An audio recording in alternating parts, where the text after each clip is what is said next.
नमस्कार, KP news 24/7 में आपका स्वागत है। मैं हूं अश्विनी आपके साथ। चलिए एक नजर डालते हैं अब तक के अहम सुर्खियों पर। कर्नाटक हाईकोर्ट ने पॉक्सो केस में घटाई आजीवन कारावास की सजा, कहा अधिकतम दंड के लिए होनी चाहिए उचित वजह। कर्नाटक के कलबुर्गी हवाई अड्डे को बम से उड़ाने की मिली धमकी, ईमेल पर आया मैसेज, अभियान जारी। Post graduate common entrance test के लिए आज बंद होगी आवेदन, सुधार विंडो। 18वीं लोकसभा का आज होने वाला है सत्र शुरू, नरेंद्र मोदी ने ली 13 दिन में दूसरी बार शपथ, विपक्ष ने दिखाए अपने तेवर। केजरीवाल को सुप्रीम कोर्ट से फिलहाल राहत नहीं, बेंच ने हाई कोर्ट के फैसले का इंतजार करने को कहा। अब 26 जून को होगी सुनवाई। अब खचाखच भीड़ में नहीं करना होगा ट्रेन का सफर, रेलवे देने जा रहा है नई सुविधा, खत्म होगी जनरल डिब्बे की परेशानी।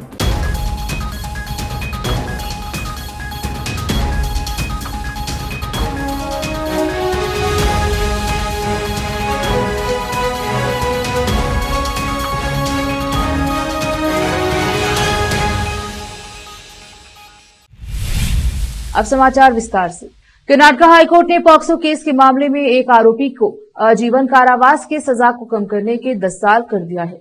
मामले में कोर्ट ने अधिकतम सजा देने के लिए उचित वजह की कमी बताई है। बता दें कि चिकमंगलुरु के 27 वर्षीय आरोपी की अपील को न्यायमूर्ति श्रीनिवास हरीश कुमार और सीएम जोशी की खंडपीठ ने आंशिक रूप से स्वीकार कर लिया था। हालांकि मामले में हाईकोर्ट ने उस पर लगे हुए जुर्माने की राशि को 5,000 रूपये से बढ़ाकर 25,000 रूपये कर दिया। ये मामला जून 2016 का है।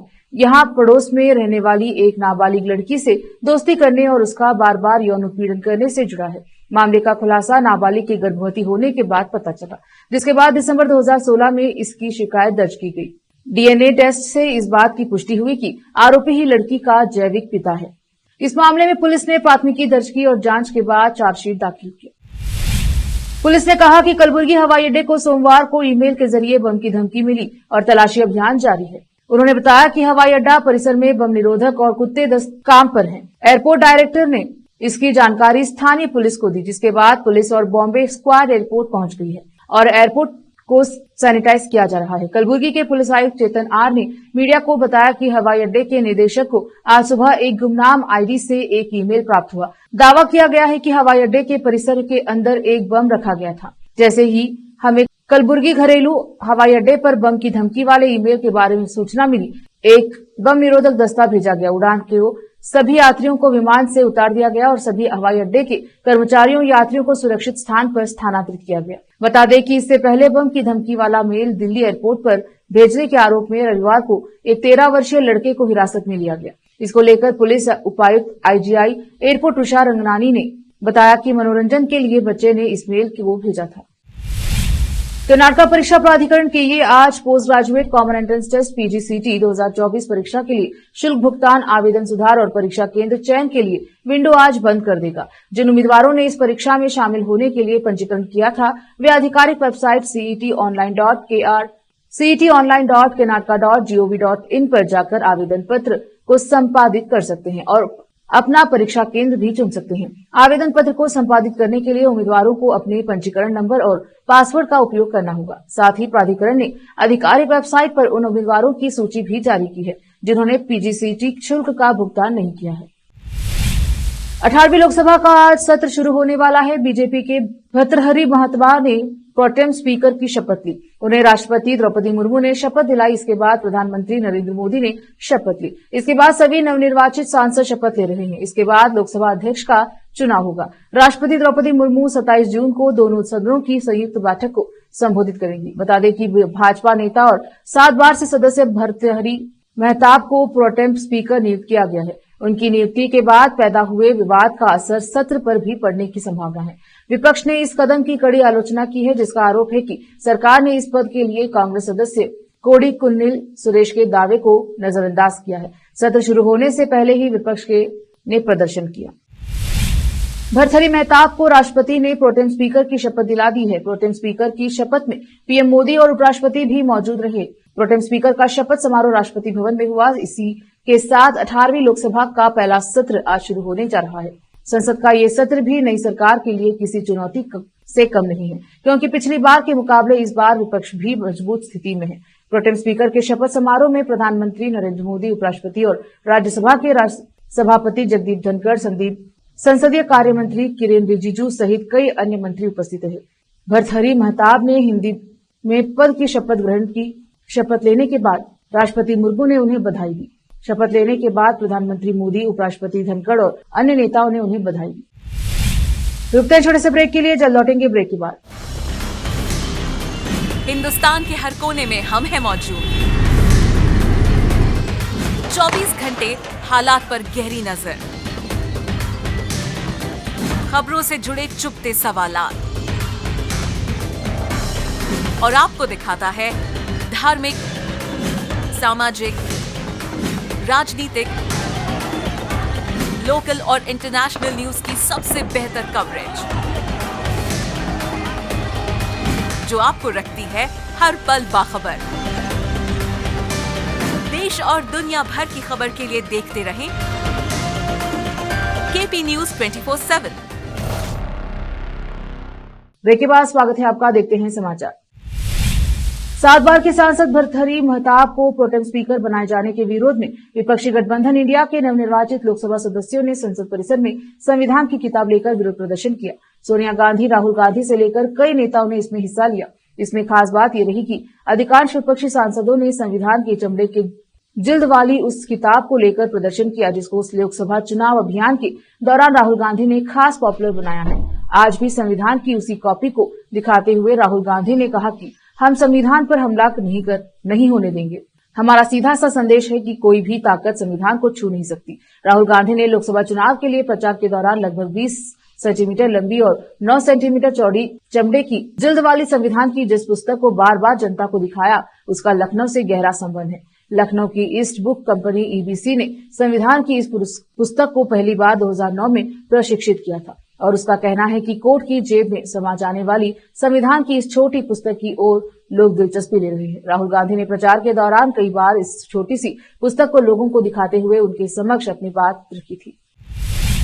दिल्ली के मुख्यमंत्री अरविंद केजरीवाल की याचिका पर सुप्रीम कोर्ट में सोमवार को सुनवाई हुई। हालांकि कोर्ट से केजरीवाल को फिलहाल कोई राहत नहीं मिली है। सुप्रीम कोर्ट ने केजरीवाल से जमानत को चुनौती देने वाली ईडी की याचिका पर हाईकोर्ट के फैसले का इंतजार करने को कहा। दरअसल दिल्ली के कथित शराब नीति मामले में निचली अदालत ने सीएम केजरीवाल को जमानत दे दी थी। इस फैसले को ईडी ने दिल्ली हाईकोर्ट में चुनौती दी थी। हाईकोर्ट ने जमानत पर रोक लगा दी थी। केजरीवाल ने हाईकोर्ट के इसी फैसले को सुप्रीम कोर्ट में चुनौती दी है। केजरीवाल की याचिका पर सुप्रीम कोर्ट में जस्टिस मनोज मिश्रा की बेंच ने सुनवाई की। केजरीवाल की ओर से पेश हुए वकील अभिषेक मनु सिंघवी ने कहा, एक बार बेल मिलने के बाद रोक नहीं लगनी चाहिए थी। अगर हाईकोर्ट निचली अदालत का आदेश पलट देता है तो केजरीवाल दोबारा जेल चले जाते, लेकिन अंतरिम आदेश के जरिए बाहर आने से ही रोक दिया गया। सिंघवी ने कहा कि अगर हाईकोर्ट में ईडी की याचिका खारिज होती है तो मेरे समय की भरपाई कैसे होगी। इस पर बेंच ने कहा, हाईकोर्ट ने साफ किया है कि आदेश जल्द आएगा। सिंघवी ने कहा कि जब तक मुझे बाहर होना चाहिए था, ईडी ने जजों को बताया कि हाईकोर्ट का आदेश कल या परसों तक आ जाएगा। 18वीं लोकसभा का पहला सत्र शुरू हो गया है। सबसे पहले सदन में राष्ट्रगान का गायन हुआ। इसके बाद पिछले सदन के दिवंगत सदस्यों को नए सदन के सदस्यों ने श्रद्धांजलि अर्पित की। इसके बाद पीएम नरेंद्र मोदी ने लोकसभा सदस्यों के रूप में शपथ ली। प्रोटेम स्पीकर भर्तृहरि महताब ने शपथ दिलाई। पीएम मोदी के बाद रक्षा मंत्री राजनाथ सिंह ने शपथ ली। आइए जानते हैं किस सदन में शपथ किस क्रम में दिलाई जाती है। पीएम नरेंद्र मोदी के शपथ लेने के बाद रक्षा मंत्री राजनाथ सिंह ने शपथ ली। इसी क्रम में मंत्रिमंडल के बाकी के सदस्यों की पद और गोपनीयता की शपथ दिलाई जाएगी। केंद्रीय मंत्रिमंडल में प्रधानमंत्री के बाद रक्षा मंत्री का पद आता है, इसीलिए ही राजनाथ सिंह ने पीएम मोदी के बाद शपथ ली। राजनाथ सिंह के बाद अमित शाह ने शपथ ली। बिना रिजर्वेशन ट्रेन में सफर करने वाले करोड़ों यात्रियों को रेलवे ने बड़ा तोहफा दिया है। अब जनरल कोच में खचाखच भीड़ के बीच धक्का मुक्की करते हुए सफर नहीं करना पड़ेगा। रेल मंत्रालय ने ऐसे यात्रियों की सुविधा के लिए जनरल कोच बढ़ाने का फैसला किया है। ये कोच मेल और एक्सप्रेस दोनों की तरह ट्रेनों में बढ़ाए जाएंगे। रेलवे की मंशा जनरल कोच में जाने वालों की भी आरामदायक सफर कराने की है। दरअसल पिछले दिनों सोशल मीडिया पर कई ऐसे पोस्ट और वीडियो सामने आए जिसमें जनरल कोच में भीषण गर्मी के बीच लोग खचाखच भीड़ में सफर करने को मजबूर थे। लंबी दूरी की ज्यादातर ट्रेनों का यही हाल है और लाखों लोग रोजाना धक्का मुक्की के बीच जनरल कोच में सफर करने को मजबूर हैं। लेकिन रेलवे ने अब जनरल कोच की संख्या बढ़ाने का फैसला लेकर इन यात्रियों को बड़ी राहत दी है। फिलहाल वक्त एक और छोटे से ब्रेक का, जल्द लौटेंगे ब्रेक के बाद। हिंदुस्तान के हर कोने में हम हैं मौजूद। 24 घंटे हालात पर गहरी नजर, खबरों से जुड़े चुपते सवालात और आपको दिखाता है धार्मिक, सामाजिक, राजनीतिक, लोकल और इंटरनेशनल न्यूज की सबसे बेहतर कवरेज जो आपको रखती है हर पल बाखबर। देश और दुनिया भर की खबर के लिए देखते रहें केपी न्यूज 24/7। ब्रेक के बाद स्वागत है आपका। देखते हैं समाचार। राहुल गांधी ने वायनाड के बहनों और भाइयों के नाम एक भावुक पत्र लिखा है। राहुल गांधी ने पिछले हफ्ते 18 जून केरल की इस लोकसभा सीट से इस्तीफा दे दिया था, जबकि उत्तर प्रदेश की रायबरेली सीट को उन्होंने बरकरार रखा था, जिसका प्रतिनिधित्व पहले उनकी मां और अनुभवी कांग्रेस नेता सोनिया गांधी करती थी। राहुल गांधी ने 17 जून को कांग्रेस अध्यक्ष मल्लिकार्जुन खड़गे द्वारा की गई 2 सीटों की घोषणा की और इशारा करते हुए लिखा, जब मैं मीडिया के सामने खड़ा था और आपको अपने फैसले के बारे में बता रहा था तो आपने मेरी आंखों में उदासी देखी होगी। खड़गे के साथ राहुल गांधी और उनकी बहन प्रियंका गांधी भी साथ थी। कांग्रेस ने प्रियंका गांधी को वायनाड सीट से चुनाव मैदान में उतारने का फैसला किया है, जिस संसदीय सीट से उनके भाई लगातार 2 बार जीत दर्ज कर चुके हैं। जोधपुर के सिरसागर में हुए उपद्रव का मामला अभी पूरी तरह से शांत भी नहीं हुआ है कि भीलवाड़ा में रविवार शाम को 2 समुदाय आमने सामने हो गए। उसके बाद वहां भी देर रात तक का बवाल मच रहा। आक्रोशित भीड़ ने रात को भीलवाड़ा शहर के में भीमगंज थाने का घेराव कर लिया। थाने पर जमा हुई भीड़ को देखकर पुलिस प्रशासन में हड़कंप मच गया।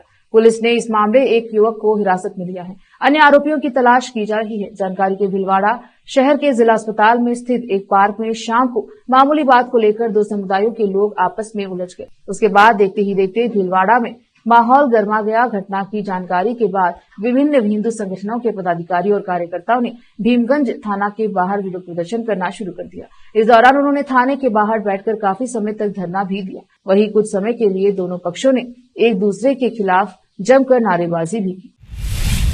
एक्टर जहीर इकबाल से शादी की है। इस शादी का अब पटना में विरोध वाला पोस्टर लगा हुआ है। इस पोस्टर को हिंदू शिव भवानी सेना की ओर से लगाया गया है। लिखा गया है कि सोनाक्षी सिन्हा को बिहार में घुसने नहीं देंगे। हिंदू शिव भवानी सेना ने पोस्टर लगाते हुए उस पर लिखा है कि सोनाक्षी सिन्हा और जहीर इकबाल की शादी लव जिहाद को बढ़ावा देने वाली है। आगे लिखा गया है कि पूरे देश को इस्लामीकरण करने की कोशिश। शत्रुघ्न सिन्हा जी शादी के फैसले पर करे पुनर्विचार, नहीं तो अपने बेटे लव और कुश अपने घर रामायण का नाम तुरंत बदल दे। इससे हो रहा हिंदू धर्म का अपमान। हिंदू शिव भवानी की ओर से पोस्टर लगाने वाले ने अपना नाम लव कुमार सिंह उर्फ रुद्र बताया है। लिखा है कि वह हिंदू शिव भवानी का राष्ट्रीय अध्यक्ष है। पोस्टर पर आगे लिखा है कि सोनाक्षी सिन्हा को हिंदू शिव भवानी सेना बिहार में घुसने नहीं देगी। आखिर में फिर एक बार देखते हैं मुख्य समाचार। कर्नाटक हाईकोर्ट ने पॉक्सो केस में घटाई आजीवन कारावास की सजा। कहा, अधिकतम दंड के लिए होनी चाहिए उचित वजह। कर्नाटक के कलबुर्गी हवाई अड्डे को बम से उड़ाने की मिली धमकी, ईमेल पर आया मैसेज। अभियान जारी। Post graduate common entrance test के लिए आज बंद होगी आवेदन सुधार विंडो। 18वीं लोकसभा का आज होने वाला है सत्र शुरू। नरेंद्र मोदी ने ली 13 दिन में दूसरी बार शपथ। विपक्ष ने दिखाए अपने तेवर। केजरीवाल को सुप्रीम कोर्ट से फिलहाल राहत नहीं। बेंच ने हाई कोर्ट के फैसले का इंतजार करने को कहा। अब 26 जून को होगी सुनवाई। अब खचाखच भीड़ में नहीं करना होगा ट्रेन का सफर। रेलवे देने जा रहा है नई सुविधा। खत्म होगी जनरल डिब्बे की परेशानी।